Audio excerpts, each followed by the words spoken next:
Hello guys and welcome to another new video. Today we are doing something different. In this short video I'm going to give you my first impressions regarding the Betrayal League so far. So it's been 5 to 6 days since the league was released. I tried to play it as much as possible, and I have some things that I really like and some things that I have observed that I really dislike. And I'm gonna start with what I liked about the league, the master changes are actually fine. In case you haven't played or you haven't paid attention enough, the league is called Betrayal because our old masters have betrayed us and now have to fight them. But the new roster of masters is here, and they're pretty helpful. I mean, the unique bands we can craft now, all of our items, is pretty handy, and it's not at all time consuming like the other things we had in the past, the 7 separate benches. Also the hideout differences are very nice. The changes were actually pretty useful. We get unified hideouts, we can import other hideout files, we can unlock more hideouts as we progress through the map and the arcade mode, let's say, of the game, which is quite nice. It's something that the game really needed in order to be refreshed, in my opinion. And the changes with the ascendancies, I haven't tried them all, but as far as champion is concerned, I'm pretty pleased with the changes. It's pretty buffed, and I'm going to be doing another video. You can check it in my channel down below, where I'm trying experimental build, let's say, to test out really the limits of the champion ascendancy power, let's say. Okay. Next, regarding the new steel skills that I've been using, they're kind of meh. I mean, you need some good physical damage, you need some good support to actually get a really good feel about them, and the projectiles are kinda hard to see, so you do not have a good feeling of where you aim and shoot. But the more you play with it, the more familiar you get with it. So it is kinda different than the other projectile skills we've been using.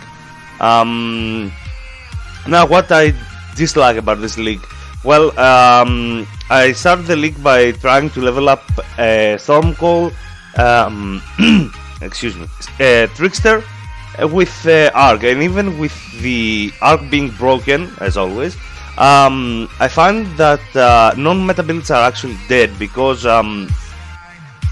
it's very hard to level in the Betrayal League, because in every area you get these encounters with the pretty overpowered bosses and fortresses, and you know that all of us have been one-shotted at least once.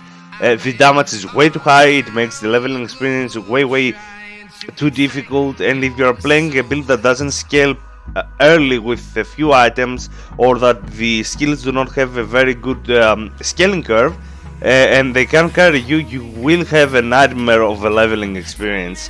And this is what makes the non-meta build like a Stormcall or like a Valgrand Slam that I played last league be actually dead, or at least if you actually do not love yourself, you are gonna try them, you know.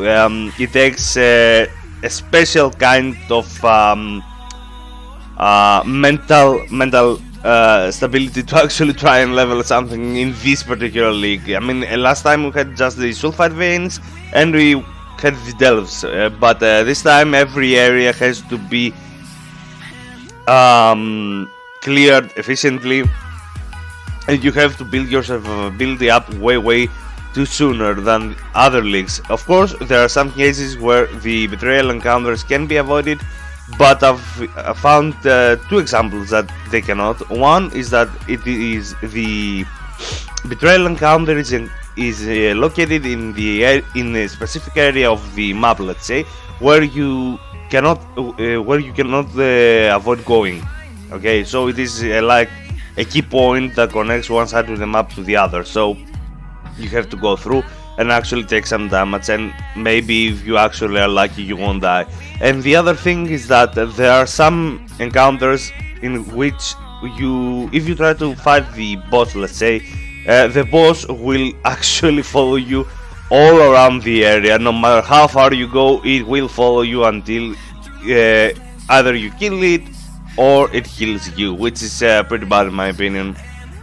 And as I said, the damage is way too high, and the drops do not actually make up for it, because yeah, there have been some crazy drops like every other league, you know. The RNG still stays RNG, but still the regular amount of drops you get from these encounters, I don't believe they are enough in order to make you wanna commit to actually fight each encounter in each and every area you go in. But we're gonna see how the league is going to progress, because it is pretty early. It hasn't been even a week that the game has been released, so we're gonna play more and see. There are some new good aspects to this league, like the Titan's Trial. We have the Delves back. We have the Einhard capturing beasts for us, where we can craft them with recipes that we find in different areas. We have the temples. It's a bit of everything, and you can interpret that as a good thing or as a bad thing, because in my opinion, I like variety. It's okay. I really like this refreshing touch to the game. But on the other hand, it's like that we have now way too many things to do, you know. Putting together 3 leagues from the past, along with a new option with the Betrayal encounters, makes 4 leagues.